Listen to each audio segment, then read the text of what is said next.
público más amplio inicialmente pensábamos, interesado en la obra de Adrián Gorelick, La ciudad latinoamericana, que es la que hoy vamos a presentar, un libro de reciente edición, pero que lleva muchos años de trabajo. Mencionaba Adrián en la conversación que algunas de esas notas me tocó escucharlas hace unos años en Quito, Ecuador, en un curso que él dictó en la IAN, en el cual yo participé como alumno de él, en un curso que él dictó junto a Arturo Almandos de Venezuela, Macarena Ibarra de Chile, que fue pues bastante exitoso y para mí muy emotivo de conocer algunas de las ideas que ahora están plasmadas en este libro. Pero aparte pues, de la posibilidad de presentar el libro de Adrián Gorelick, de buscar esas conexiones latinoamericanas, esas maneras que llama él tramas panamericanas en muchos aspectos, que es fundamental. Es de manera increíble que en tiempos de las redes sociales, de internet, los libros todavía siguen siendo compartimentados, se conozcan en áreas geográficas muy localizadas, por universidades, por editoriales independientes, pero poco circulan a escala latinoamericana. Es una obra que me parece muy importante porque ese libro, como lo expresa su título, no pretende estudiar o describir la ciudad latinoamericana como una realidad tangible ni encontrar características comunes a todas las ciudades de la región que permitirán encontrar la esencia de lo que sería la ciudad latinoamericana. Al contrario, parte de la idea de invención, pero destacándose también de esa noción de invención, muestra que cuando algo inventado tiene efectos muy fuertes en la realidad, hasta si esos efectos no corresponden con lo proyectado, es más que una invención. Entonces aborda a la ciudad latinoamericana como, lo que lo dice el título, una figura de la imaginación social. Entonces esa intención se expresa perfectamente en una frase de la página 30 del libro que me gusta mucho y que me gusta citar porque me parece realmente que en esta se entiende muy bien la intención, que dice que en este sentido es que sostenemos que la ciudad latinoamericana es una figura de la imaginación social. Existió mientras hubo intención de construirla como objeto de conocimiento y acción, mientras hubo teorías para pensarla y mientras hubo actores e instituciones dispuestos a hacer efectiva esa vocación. Y esas condiciones especiales, esa particular coyuntura histórica tuvo lugar en un momento preciso entre las décadas del 40 y del 60 del siglo XX. Entonces, proyectos, teorías, actores son efectivamente los tres pilares que sostienen todo el recorrido del libro, que analiza lo que pasa en las tres décadas mencionadas desde tres perspectivas distintas y que forman la estructura del libro. Es decir, el primero es la sociología y la antropología, el segundo es la planificación y la arquitectura y el tercero la historia y la crítica cultural. Con esas perspectivas nos ofrece unas genealogías impresionantes de los debates sobre el conflicto campo-ciudad y la noción disputada de comunidad que presentó en su conferencia de apertura de ayer en la Universidad Nacional, del problema de la autoconstrucción, de las diferencias entre distintas tradiciones de aprehensión técnica del hecho urbano entre enfoques urbanos regionales y enfoques más urbanísticos de la planificación que traducen respectivamente las influencias norteamericanas y europeas en la aprehensión del hecho urbano en América Latina. Y, por supuesto, de la manera en que la ciudad se incrusta de manera preponderante en la crítica cultural.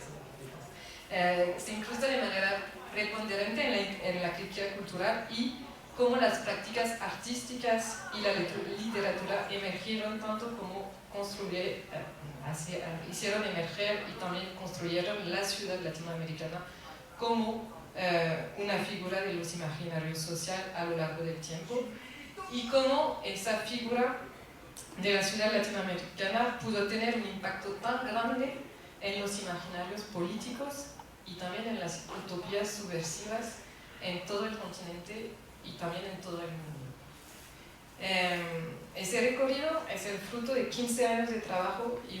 suma una cantidad impresionante de fuentes y referencias analizadas y estructuradas para demostrar la importancia del tema de la ciudad tanto en la construcción de las ciencias sociales, de las democracias, como de la cultura latinoamericana en un siglo XX tan marcado por los dichos procesos de urbanización. Tema que termina teniendo finalmente un papel preponderante en la construcción de la idea misma de lo que es América Latina. Se lee como una novela, tiene un modo de escritura muy elegante y literaria, que testifica de la grande erudición del autor, muy agradable para el lector especialista, pero que resulta también accesible para cualquier tipo de curiosidad intelectual. En eso y en muchos otros aspectos aparece como una prolongación de la obra de José Luis Romero, que está presente obviamente en el libro, y llega como un gesto que intenta posicionar la historia urbana en el campo de la historia de las ideas, proponiendo una restitución de los debates, pero también, perdón, tengo que cambiar.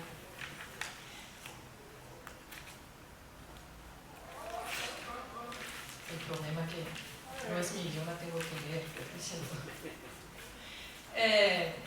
también una reflexión epistemológica sobre el papel de la ciencia social en la construcción de la realidad, que resulta muy estimulante, en particular cuando uno, como yo, hace suya la propuesta Foucaultiana de entender la historia del presente y la construcción de los regímenes de verdad en los cuales todos nos insertamos. Este libro aborda todos los debates y cuestiones que cualquier estudiante o investigador interesado en temas urbanos en América Latina y más allá tendría que apropiarse para analizar las dinámicas urbanas contemporáneas y evitar de interpretarlas siempre como novedades o rupturas,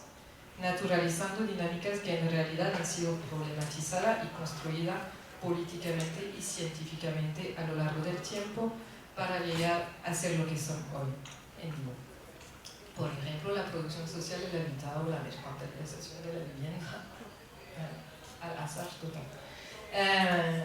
Acaba de salir ese libro, pero ya podemos afirmar que cuenta como un clásico fundamental de las ciencias sociales, de los estudios latinoamericanos y de los estudios urbanos. En lo que concierne a estas últimas, provoca una reflexión muy estimulante sobre el carácter interdisciplinario y comparativo reivindicado por este campo científico, porque muestra en un mismo movimiento la absoluta necesidad de cruzar las perspectivas históricas, sociales, espaciales, etc., y la dificultad inmensa de poner en discusión tradiciones no solo disciplinares, pero también regionales y nacionales, dedicadas a analizar la cuestión urbana desde posturas distintas y a veces irreconciliables. Así que voy a dejar la palabra a Adrián para que nos explique un poco más, mejor lo que hay en este libro, y te agradezco de nuevo por permitirme leerlo.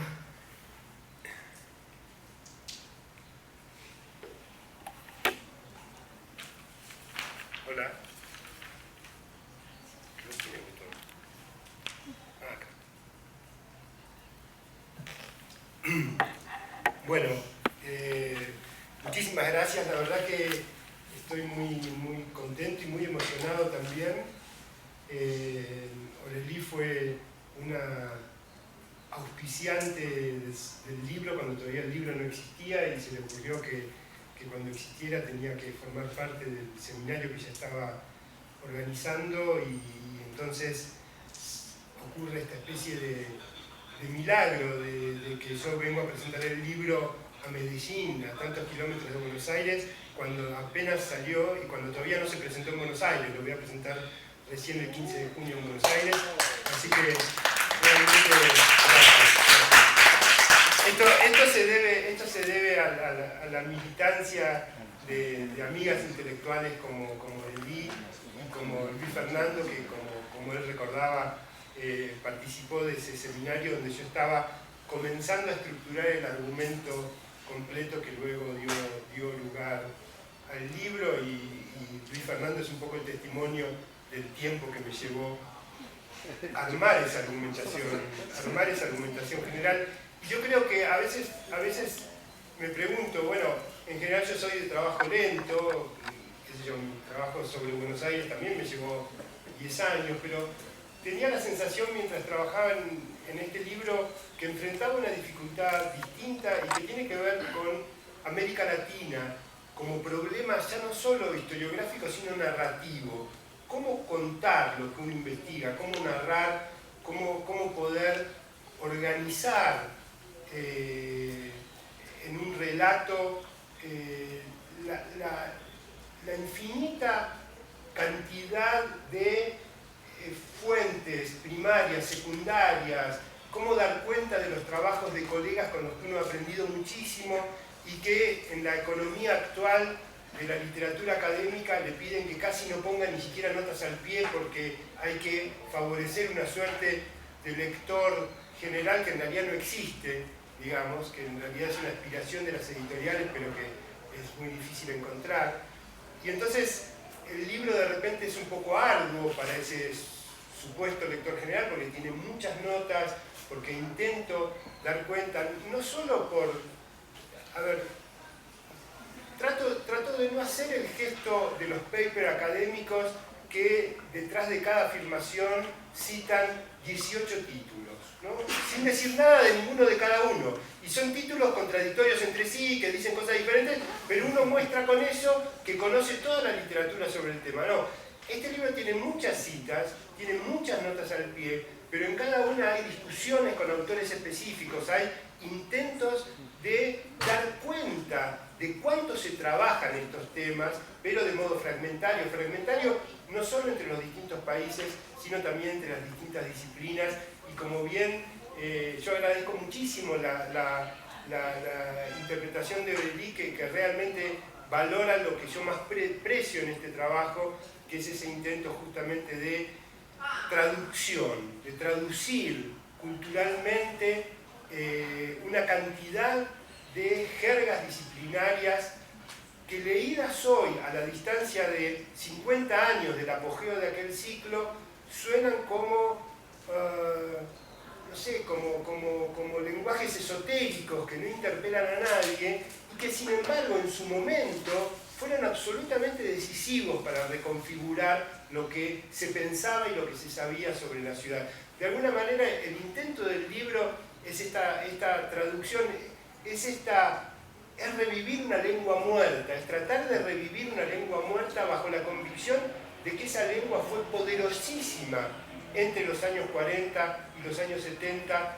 para explicar América Latina, para explicarse a sí misma América Latina. Yo uso una categoría de Ulrich Beck que a mí me gusta mucho, que él habla de categorías zombies, ¿no? Categorías que siguen usándose para hablar de la realidad, pero que ya no tienen ninguna capacidad de dar cuenta de esa realidad, ¿no? La llama categoría zombies. Y yo creo que la ciudad latinoamericana como categoría es una categoría zombie. Hoy en día no tiene sentido hablar de la ciudad latinoamericana, pero sí tiene muchísimo sentido tratar de entenderla como una categoría de época, como una categoría que durante un periodo determinado, en una coyuntura política, social y teórica muy particular. ¿Cuál era la coyuntura teórica? Y es que se estaba articulando los debates sobre el desarrollo que tomaban a América Latina como un lugar central para ello, con una idea de la ciudad moderna en la que también las ciudades de América Latina venían a encarnar un modelo más próximo al de la modernidad, porque a diferencia de las ciudades que también estaban creciendo en África y en Asia, las ciudades de América Latina tenían varios siglos de plan urbano. La ciudad latinoamericana nació como ya un artefacto de la inteligencia, ¿no? Esto que yo trabajo en el último capítulo, cuando trabajo la historia cultural, la historia de la crítica cultural, a través de Richard Morse de José Luis Romero y de Ángel Rama, que utilizan fórmulas muy iluminadoras para hablar de la ciudad latinoamericana. Richard Morse habla de la ciudad artificial, José Luis Romero habla de la ciudad ideológica y Ángel Rama habla de la ciudad letrada. Y entre las tres, digamos, muestran el aporte que la historia y la crítica cultural hizo al momento de elaboración de la idea de ciudad latinoamericana, a pesar de que la historia y la crítica cultural jugaron un papel completamente marginal en la construcción de esos relatos de la ciudad latinoamericana. ¿Por qué? Porque esos relatos estaban en manos de una visión, primero desarrollista, luego dependentista y revolucionaria, pero siempre enormemente tecnocrática, economicista, que pensaba la ciudad solamente en términos sociodemográficos, el llamado proceso de urbanización. Todas las historias eran las historias del proceso de urbanización, y frente a ello,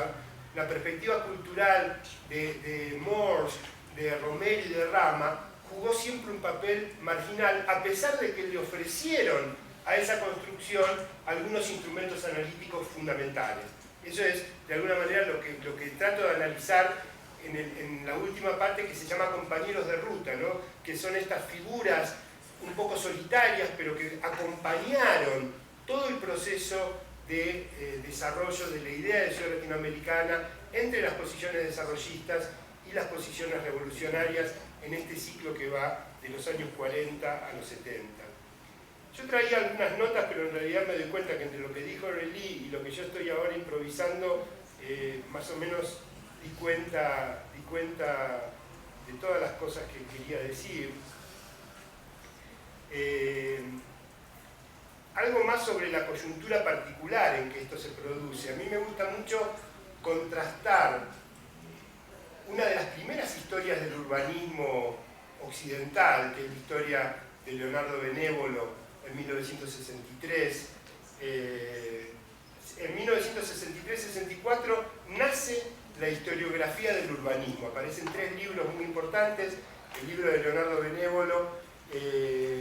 Orígenes de la urbanística moderna, el libro del matrimonio Collins sobre Camilo Sitte, que recupera a un urbanista totalmente olvidado como Camilo Sitte y hace la historia del nacimiento de lo que llaman urbanismo moderno, pero que es el urbanismo que se produce entre fines del siglo XIX y comienzos de la década del XX, lo que otros llaman el urbanismo clásico, ¿no? El urbanismo de figuras como Werner Hegemann, como Steuben, el urbanismo alemán, el urbanismo inglés, etc. Y el libro de François Joët, que seguramente todos conocen,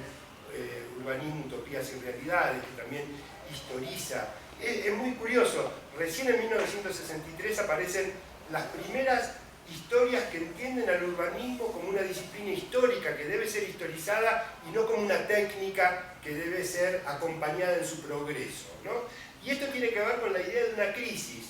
del urbanismo. Y Leonardo Benévolo comienza los orígenes del urbanismo moderno diciendo que el gran problema del urbanismo es que llega siempre tarde, que llega después de que la ciudad ha sido transformada con resultados trágicos, y que esa es la crisis que le lleva a hacer la historia del urbanismo moderno. En América Latina, la percepción que se tenía del fenómeno urbano era exactamente lo contrario, justamente porque se asistía a una suerte de sincronía perfecta entre la gran transformación urbana que estaban produciendo las migraciones desde la década del 40 y el pensamiento social y planificador de avanzada, que estaba estudiando eso y que estaba tratando de aplicar allí sus principales hipótesis. Y eso también explica la fuerte atracción de figuras internacionales a pensar la ciudad latinoamericana, a construir la categoría de ciudad latinoamericana. Por supuesto, estas figuras internacionales venían en busca de trabajo, y en el periodo desarrollista había mucho dinero de los estados nacionales para contratar figuras que trataran de pensar sobre los procesos de urbanización, pero al mismo tiempo también venían a renovar las expectativas que tenían como, ahora me voy a detener un poco en esto, las expectativas de reforma que ya no podían de alguna manera aplicar en el norte, que ya no parecía tan sencillo aplicar en el norte. Y a mí me interesa analizar estas figuras, muchos de ellos norteamericanos, que vienen a trabajar en el tema de la ciudad en América Latina, para revisar algunas de las hipótesis habituales con que pensamos la relación con los Estados Unidos y sobre todo a la luz de las historias de la Guerra Fría cultural, porque yo creo que el tema urbano tiene una peculiaridad que no modifica nuestra imagen general sobre el rol de Estados Unidos en América Latina, pero que debe sí entender sus especificidades. Y eso específico de las relaciones con Estados Unidos, del tema urbano, para pensar las relaciones con Estados Unidos, tiene que ver que quienes se dedicaron a la tarea de pensar la ciudad venían todos de una tradición reformista que se remontaba al periodo del New Deal. Son como una suerte de batallón de reformistas que ya no pueden aplicar su reforma una vez que, sobre todo la Segunda Guerra Mundial, ha convertido a los Estados Unidos en la gran potencia mundial, pero al mismo tiempo ha creado en los Estados Unidos los, digamos, los obstáculos para cualquier planificación social, para cualquier reforma social. Y ahí tenemos a los Redford Tagwell, a los John Friedman, a la cantidad de técnicos y de pensadores norteamericanos que se van a dedicar a pensar la reforma en América Latina. Por supuesto, como dice muy claramente John Berger en un libro sobre la construcción del objeto de América Latina en la Academia Norteamericana, él dice, por más que estas figuras tomadas individualmente tuvieran las mejores intenciones e hicieran muchísimas cosas muy valiosas, obviamente que de conjunto participan de la empresa de construir a Estados Unidos como la gran potencia mundial, porque quieranlo o no, están exportando las instituciones norteamericanas, están exportando las ideas que se desarrollan allí, etc., con la suma de malentendidos que en general el técnico norteamericano, el intelectual norteamericano tiene cuando, aún con las mejores intenciones, se acerca a América Latina, ¿no? A mí me gusta usar como metáfora la película, la novela de Graham Greene, El Americano Impasible, que tuvo varias versiones bastante buenas cinematográficas, y que es esta, que está narrada por un periodista inglés en Indochina que ve cómo llegan los primeros norteamericanos bien intencionados que van a generar el desastre que llega después a Vietnam, ¿no? Entonces esto que está contado casi como una novela de espionaje muestra mucho la omnipotencia del yanqui que cree que puede transformar desde afuera a otra sociedad. Y esto tiene explicación también teórica, como explican quienes han trabajado sobre las nociones de modernización y de desarrollo.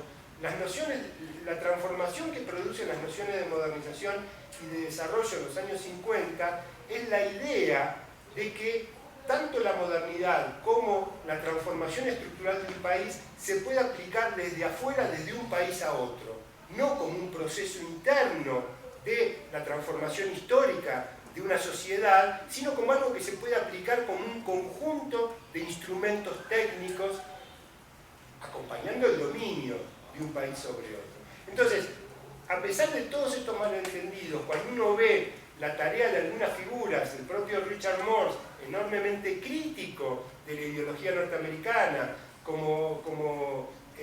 John Friedman, como, bueno, no casualmente Ángel Rama dedica su transculturación narrativa a América Latina a dos figuras, a Darcy Ribeiro y a John Murray, a quien caracteriza como antropólogos de nuestra América, porque todos nuestros países estaban poblados por estas figuras que estaban tratando de pensar la realidad para contribuir con su reforma. Entonces, insisto, siempre entender que desde esta perspectiva tan específica como es la de los estudios urbanos, haya que escribir una historia completamente nueva de las relaciones con los Estados Unidos, me parece que introduce algunos elementos muy interesantes para pensar la Guerra Fría desde otro lugar. Y bueno, creo que con esto ya dejaría para